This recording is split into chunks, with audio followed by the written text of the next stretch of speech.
I will continue the series about Paimon book, The Void and the Silence, the Lord of the Abyss, Paimon, and I'm going to see what other ideas come through. And the most, I think, important part is somehow, to understand Paimon as a character, as a historical figure, or as an angel, or as a god, or as it's almost like difficult to describe, difficult to put a name on Paimon. And in the text, this is how he represents himself as well. The dark king, the endless king, the king without name, the king. It's almost like it wants to speak about the enormosity of him. That him being this huge being. It's almost like he carries many names and none. But he is called Paimon, I hear, by the people, it's like he was known as Paimon, and I don't know exactly, but it's like the transformation into the Lord of the Abyss. Because my two visions which I had with him, the one in the market, there he was as a human being, on a camel, walking through the village, and there were people around, so it was like a human life. And then the second vision I had with him was as the Lord of the Abyss, the last being, the first or the last. It's almost like he encapsulates all. It was like a tunnel of darkness, and in that darkness sits Paimon on his throne, King Paimon, and he speaks, he reigns from that darkness. And the text is, so to say, almost like Paimon teaches, he's like a teacher. So even as I've said, Paimon doesn't have human nature in the meaning of going to do what they expect of me, So we have to shift the attention to him as a personality, what he represents. That's why I'm trying so hard to explain it, so you can understand from where he comes from, and you have to understand how you have to address him, how you have to see him, and who he really is, what all the things he represents. And the most beautiful thing of the entire book, beside the beauty of reading it and so on, is like the story is beautiful, the message is like different layers which fit very beautiful together. But overall, I find the most beautiful thing is that Paimon is sharing this knowledge, That's like the interesting part. It's like, what does he have to say? What type of knowledge, what type of initiation, what the things he speaks about, how one will interpret them, and then it's going to allow some type of experience, or some type of knowledge, or some type of, it can be many different things. So if we start like from the beginning, it's like in the same time, I don't want to reveal too much from the book, because it should be an experience that you have for yourself. I don't want to influence that. And I think for Paimon, it's more like he sits on the throne and he is commanding. He is continually speaking. He is like a well of wisdom, a never-ending well of wisdom. And there is no reaction from him. He is always the same, in the same position on the throne, on the black obsidian throne of Paimon, and he is covered all in black, as I've said, and he carries the crown. I hear the crown is like the crown of eternal time, so there is a lot of connection to eternity. He represents eternity, and he's the king Paimon. As I've said, it is a very old deity that I'm 100% sure is he appears even more in the very oldest religion that maybe we don't even know about than what we have it on our side, because on our side a lot of information is wrong, and so when we think, the Lord of the Abyss, the word abyss what it means, no? If one can imagine the abyss, one can imagine it as a hole, a black hole. It's like a never-ending hole. It's like a whale, no? Where it's like the danger that one can fall through it, no? And it's like it never ends. The falling never ends because it's the abyss. It never reaches the end, no? The abyss means it never reaches the end.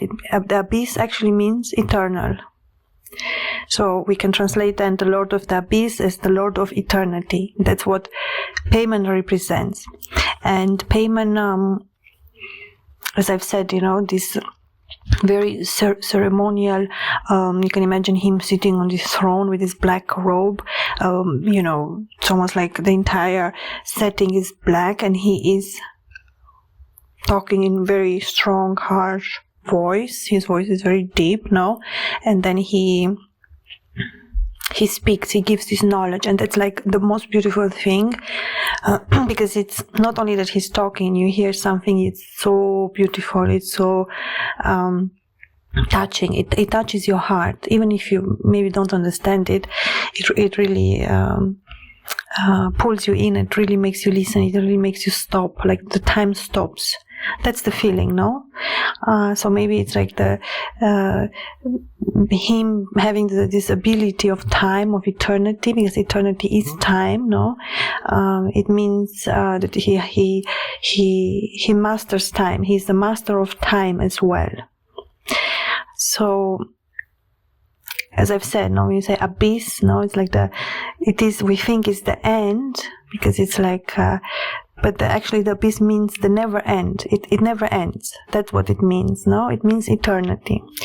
So the Lord of Eternity, the Lord of the Abyss, no? And then you have the void and the silence. This has a different meaning, no? The void, so it's like the space, no? The emptiness and the silence that comes with it, no? It's almost saying, one can interpret this in many ways.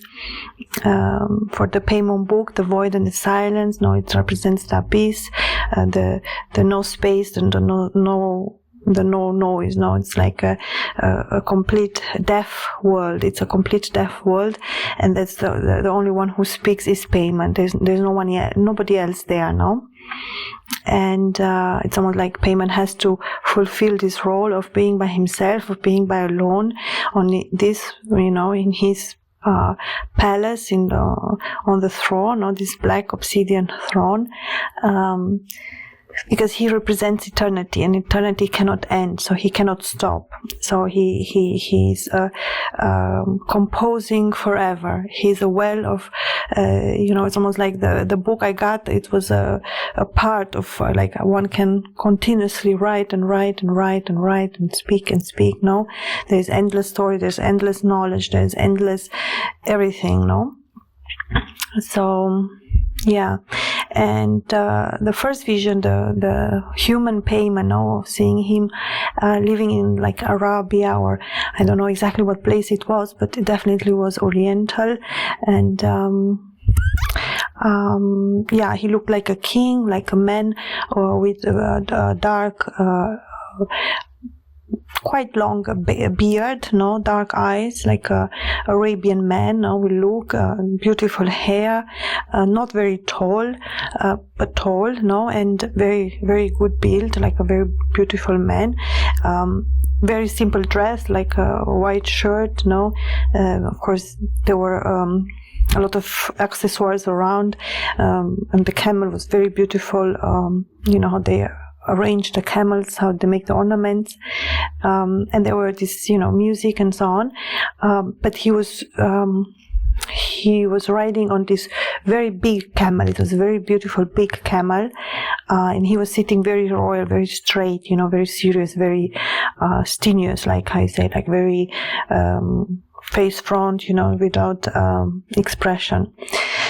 So that's like you feel that royalty, and then once it's like I will say me, but was in my vision it was me, so I can say me sitting and playing the manjera down, and I was whispering to him see me, or I was whispering to him, take me with you, something I was whispering, but it was so interesting, almost like my heart did it before I decided to do it. Like my heart just flustered something by herself, no? So it means that I was quite hit. I was quite like, maybe I took one glance at him and I was already struck by his appearance, no? And because he really filled the entire space, with the like a royal,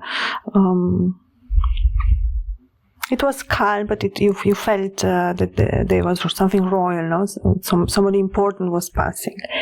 I would just put it like that. And he has an entourage, I've said, no? Like people around him. And then he when he came down from the camel and talked to me, it's almost like he asked, I wrote this in the book, he asked me about what my song is, that he never heard anything like that.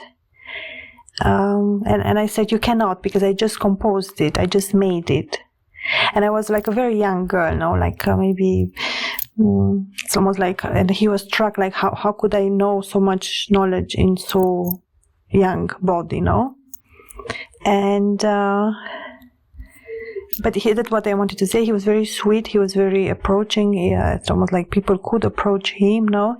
If it is his King Paimon in the life that he lived, in that time, no? In that place, region. I wish I could know more where it was. I don't know. I'm still thinking that maybe I will get more information about things that I have. Sometimes we process the information later, no? I could have read something, or I will find something new, or information about Paimon, and, I could find a different answer, which is different than the one I'm saying now. But it doesn't matter, because one can find or go through to the answer through the meditation process of searching for it, no? Or moving on. Is not like I'm going to sit and wait to have everything exact. No, I see myself as an artist, so it's almost like I like to compose my music on the spot. I don't, everything I do, I try to make it my own, my unique, with my print on it, I escaped of that prison of doing it for the others, and I don't care how it sounds. It's almost like I do care, but I don't let myself be prey of how things should sound.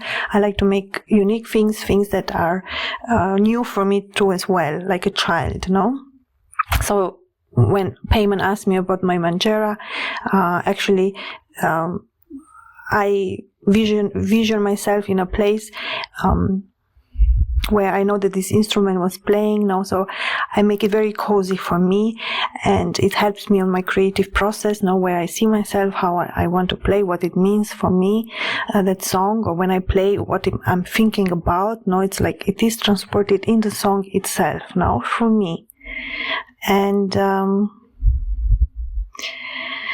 so with Paimon, no, and then after I see myself, right, in this with him on the camel, riding through the desert, us being together, and then I see myself with him at the fire, in the night talking. So there was like a romantic relationship, almost like romantic's little sad. No, it's almost like they find each other. The story goes in the books, very beautiful, depicted. And they immediately like love at first sight, and they live as man and wife all their life, no? And they travel together, and in these travels, it's almost to say Paimon doesn't speak much. He's a man of silence, and she is almost like they say he carries the silence and she carries the song.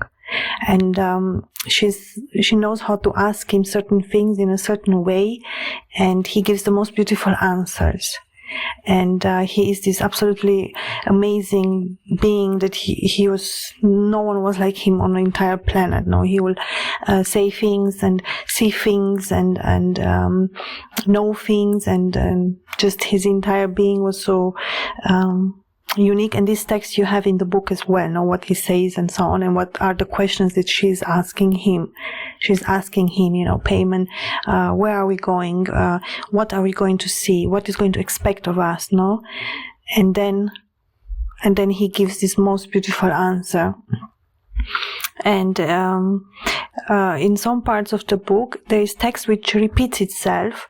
It is not a mistake. It's not because I forgot, I double-clicked something, but it is because it should be like that, okay? It should repeat itself. It has a meaning. So sometimes in all the texts too, they do repeat the same because they saw it almost like a song, and there are some parts who always come through, no? So it's not a modern text in the way that I have to do it. So I left it there because there's a lot of text sometimes is repeating, but that's the important thing because that brings the melody to it, no? There's like a repeating tone, and every time you read it, it's more important. So it has an effect on the reader, no? And and then they travel together in this journey through the desert. No, it's almost like he's able to create anything, and he's able to almost like he is a god. In that human life, he knows he's a god, no, and he sees himself as eternal, and that their love is eternal, and the void and the silence, no, almost like even the camel is animal who represents that. When you think of the desert, if you think of a camel is the perfect companion because they don't make noises, they're very silent, they're very peaceful, they're extremely cute, sweet, so they have some very nice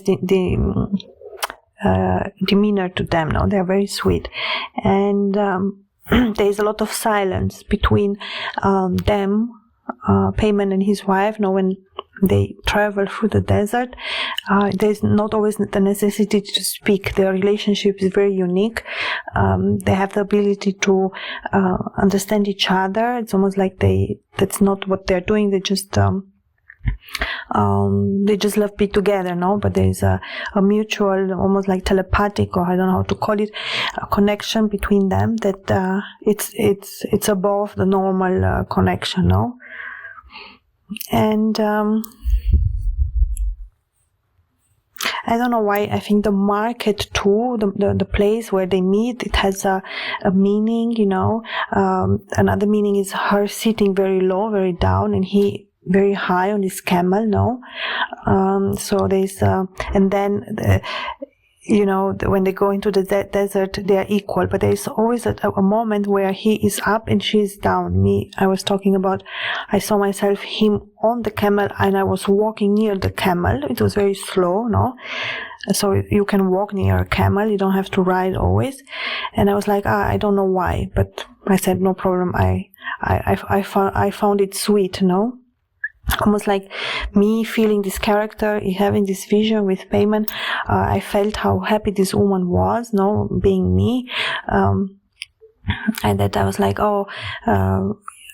she fell in love with Paimon from the first moment, and she was very happy, and I was very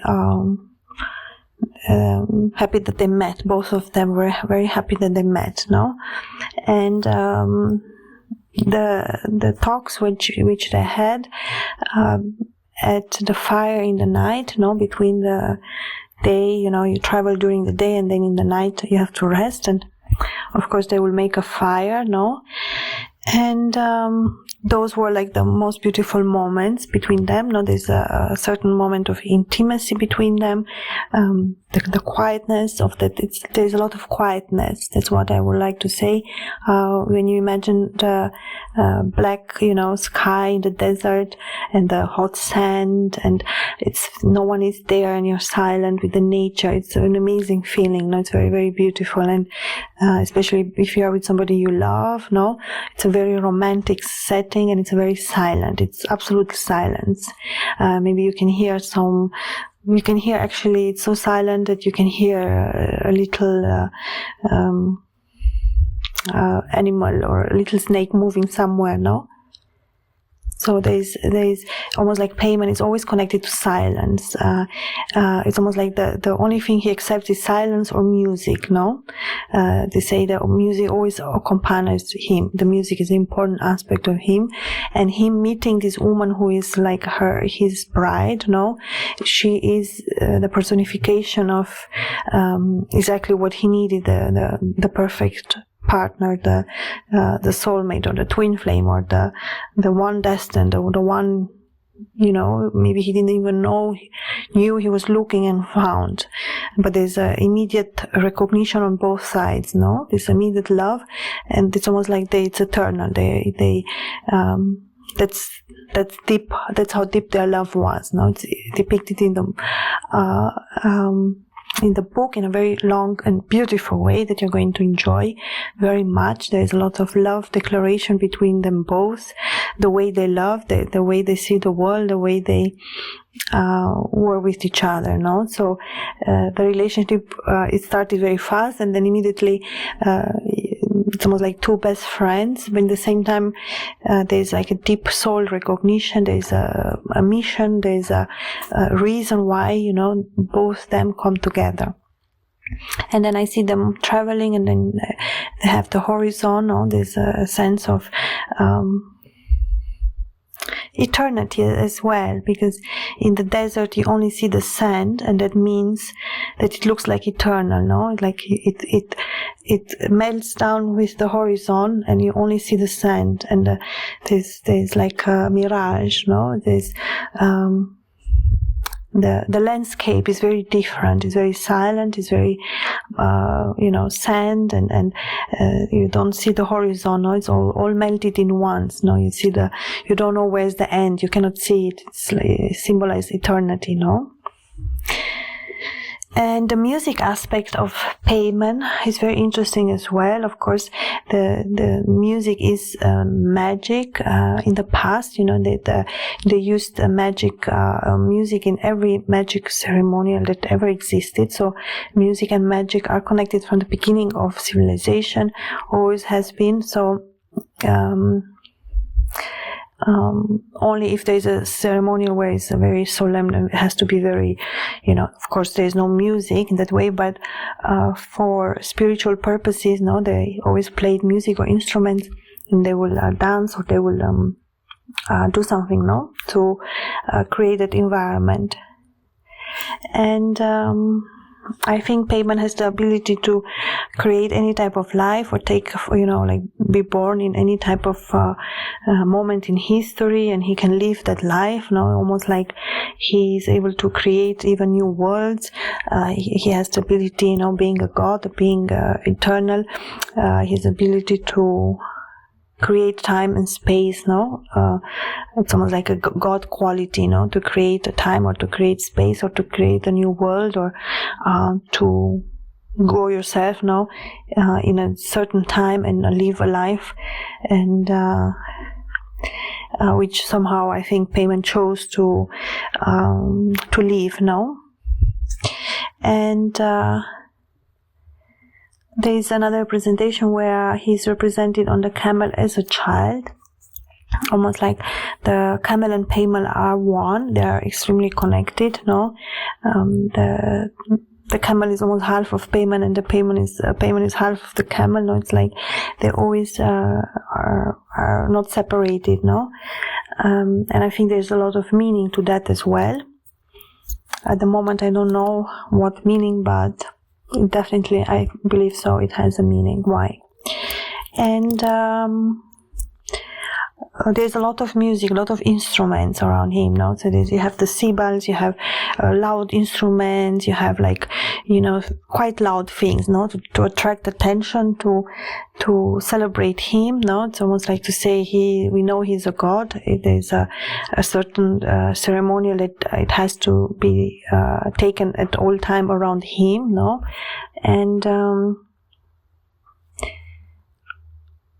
And at the same time, I see Paimon a lot by himself. He is a loner, a traveler.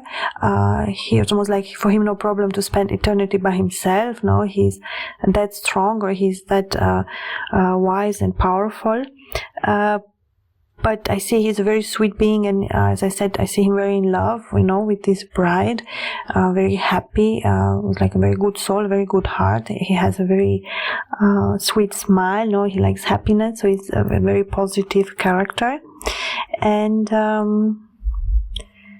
she too, she's like a dreamer. She likes art. She likes to connect with the universe, or to connect with the stars, or the way she sees the world is different as well. And it's almost like the things that Paimon tells her, she's able to accept them immediately. And that shows how bright her mind was, because she didn't try to fight him, saying, no, that's not true, we don't know, she trusted him, she took his word, she understood, she was able to see Paimon for who he is, almost like when he appeared, she knew who he is, almost like she didn't know that he is passing, but she wanted this, it's almost like she took the chance, she didn't want Paimon to let go of Paimon. She was begging, because he was passing, and she was like begging him to stop, go to her, look at her, She was scared that she's going to miss the opportunity, and he's going to walk and not see her.